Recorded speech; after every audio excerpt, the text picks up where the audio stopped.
coisa é o conservadorismo, porque na nossa cabeça tá tudo muito confuso. Primeiro, me mandaram assim, não, é que para nós sermos opostos, para a gente ter uma alternativa ao socialismo, nós precisamos do liberalismo.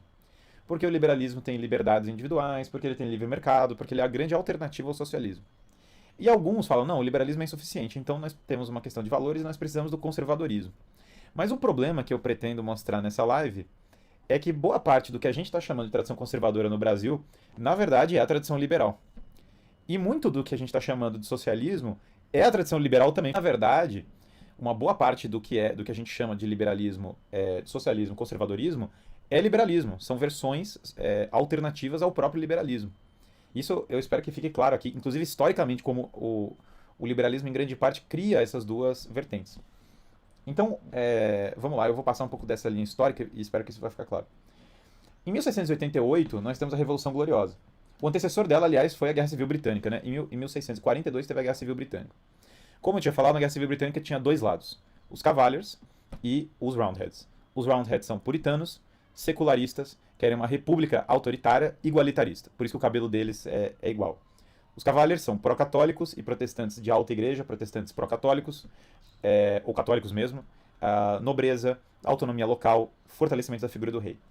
Os Roundheads, por outro lado, eles são os Roundheads, por outro lado, eles são, na verdade, a favor de uma espécie de república, parlamentarismo e outras coisas. Um proto-parlamentarismo na época.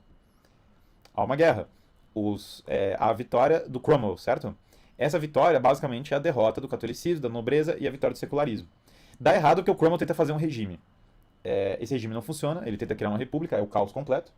Mas uma parte das pessoas dessa guerra fugiram para os Estados Unidos e ajudaram a fundar os Estados Unidos. Uma boa parte dos veteranos da guerra de religião vão para os Estados Unidos. Outros veteranos não vão para os Estados Unidos, eles ficam na Inglaterra. E em 1678 eles fundam o Partido Whig.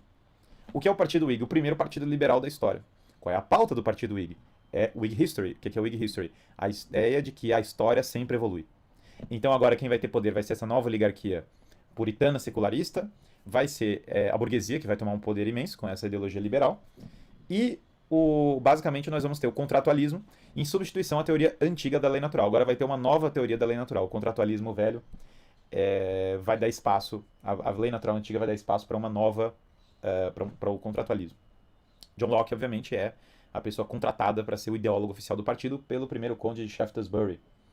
Quando esse partido, logo depois desse partido vem o quê? A Revolução Gloriosa.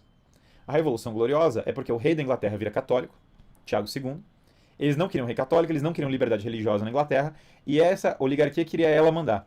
Então ela derruba, com a ajuda dos holandeses, a monarquia inglesa, que até hoje não manda mais no país, por causa dos efeitos da Revolução Gloriosa, para que a oligarquia pudesse mandar. A bandeira disso é o quê? Parlamentarismo.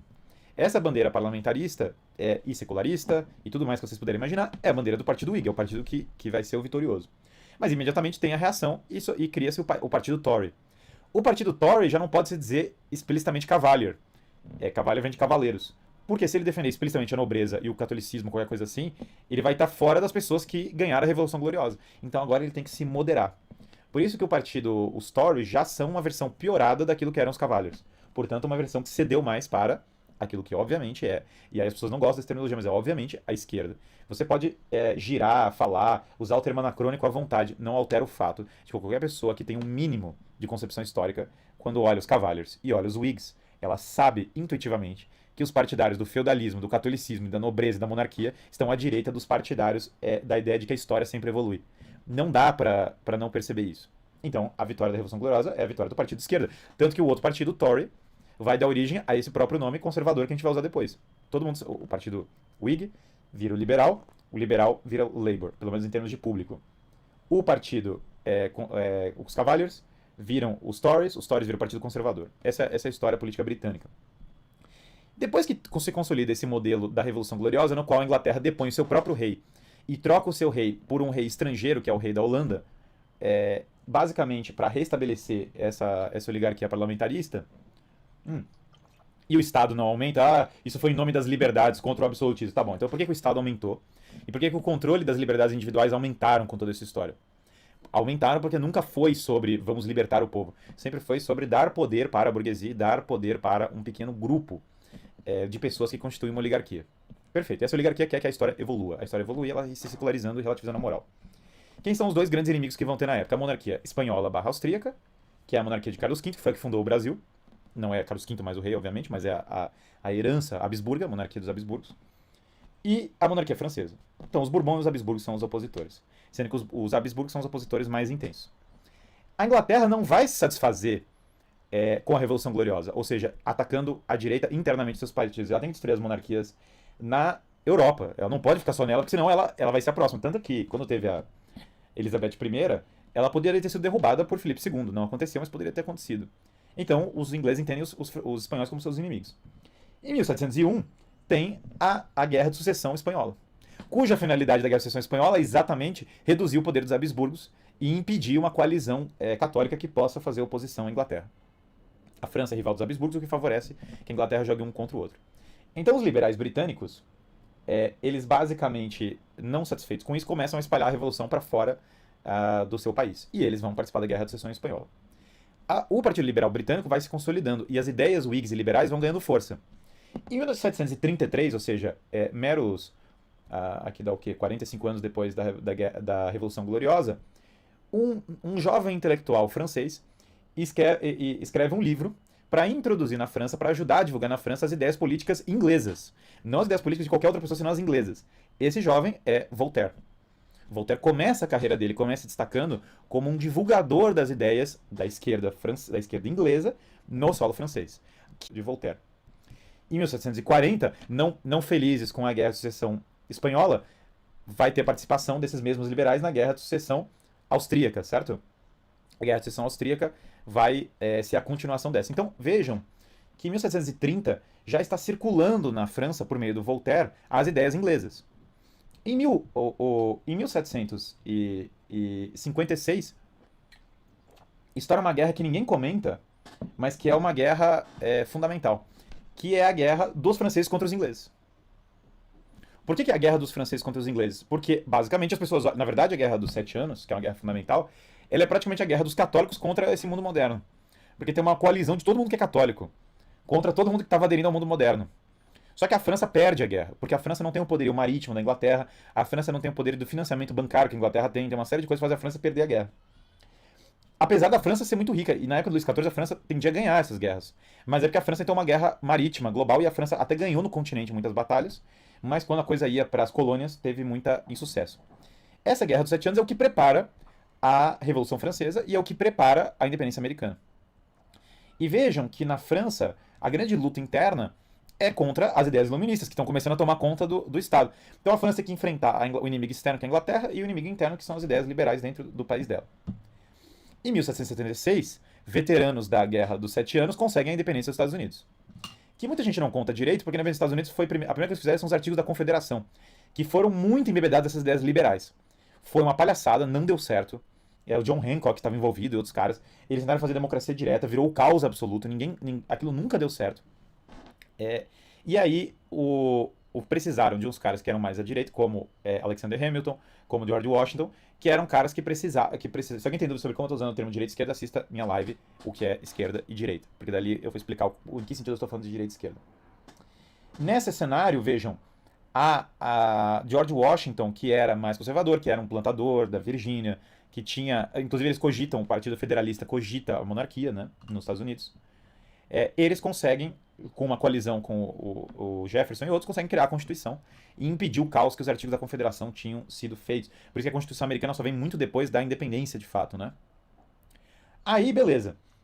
Em 1789, obviamente, vai estourar a Revolução Francesa. Vejam que é tudo uma sequência, é um dominózinho, certo? A Inglaterra ganha a Guerra dos 7 Anos, o que permite que tenha a Revolução Francesa. Se ela não tivesse ganho essa guerra, não teria como ter a Revolução Francesa, não teria como ter a Revolução Americana. E aí muita gente vai falar, poxa, como é que os Estados Unidos ganham da maior potência do mundo na época? Os Estados Unidos ganham da maior potência do mundo na época porque todo o establishment liberal quer que os Estados Unidos ganhem, porque a independência americana é exatamente apoiada pelos liberais americanos. Então os liberais americanos acham o máximo. Uma das pessoas que acha o máximo a independência americana é o Edmund Burke, que é um liberal britânico. Na verdade, ele é um liberal irlandês, querendo ser aceito na sociedade britânica, que é pior ainda. Quando acontece a independência dos Estados Unidos, ela serve em parte como inspiração para a Revolução Francesa. E aí acontece a Revolução Francesa, e a Revolução Francesa mata os aristocratas, mata Lavoisier, que é o maior cientista da época, em nome da ciência, cria uma tirania em nome da liberdade, mata várias pessoas em nome da tolerância e cria um lixo completo na França, e a França vira o caos absoluto. Ninguém gosta daquilo, e os próprios líderes da revolução, né? As próprias pessoas, foram mortos pela Revolução Francesa. Obviamente as ideias da Revolução Francesa vão espalhar pelo mundo. Mas de onde vieram as ideias de Montesquieu, que ajudaram a incentivar a Revolução Francesa? De onde vieram as ideias de Voltaire, que ajudaram a incentivar a Revolução Francesa? De onde vieram as ideias que moldaram toda essa galera? Vieram, não só, mas e eles radicalizaram mais do que os ingleses, sem dúvida, vieram em grande parte da Inglaterra e dos liberais britânicos, da esquerda britânica. Em 1792, 3 anos depois da Revolução, é criado e surge esse nome do Partido Republicano Democrata, que vai dar origem ao nosso queridíssimo Partido Democrata, que é o partido que manda nos Estados Unidos hoje. Em 2022, os Estados Unidos é mandado por um partido cuja origem remonta a esse Partido Republicano Democrata, perfeito, que é o do Thomas Jefferson. Quais são as cores que o partido do Thomas Jefferson escolhe? Vermelho, azul e branco. Vermelho, azul e branco são as cores da Revolução Francesa. Então, na verdade, as cores que o Thomas Jefferson adota para o partido dele são as cores da Revolução, e o Thomas Jefferson cogita que os Estados Unidos dê apoio à Revolução Francesa, ao qual o Hamilton, graças a Deus, consegue barrar. E toda a parte os americanos sensatos conseguiram barrar essa loucura. O que garantiu aos Estados Unidos uma sobrevida maravilhosa, e foi a revolta dos federalistas com a ideia clássica de democracia e a ideia deles que eles tinham que fazer uma república aos moldes da romana e descentralizar o poder, ao mesmo tempo que tinha um presidente forte como comandante-chefe das Forças Armadas. Foi essa ideia que permitiu a prosperidade dos Estados Unidos. Foi o fato de não deixarem as ideias liberais avançarem nos Estados Unidos que permitiu que o país tivesse alguma prosperidade.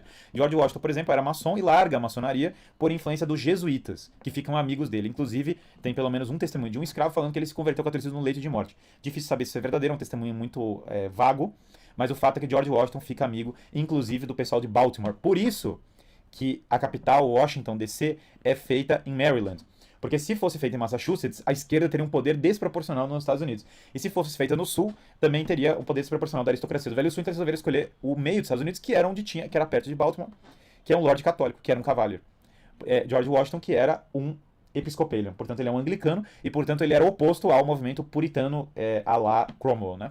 Então, uma figura muito importante, o Washington, apesar de ele ter sido maçom, e ali a maçonaria tem um papel decisivo nessa criação desse país. Mas não foi a vitória do liberalismo que deu a prosperidade americana. Com certeza, isso aí está claro pelo Alexis de Tocqueville, isso está claro pelos Federalist Papers. Leiam um livro, aliás, do Sidney Fisher, chamado A Verdadeira História, The True History of the American Revolution. Esse é maravilhoso. Leiam esse livro que vai ser libertador para vocês, a experiência disso, né?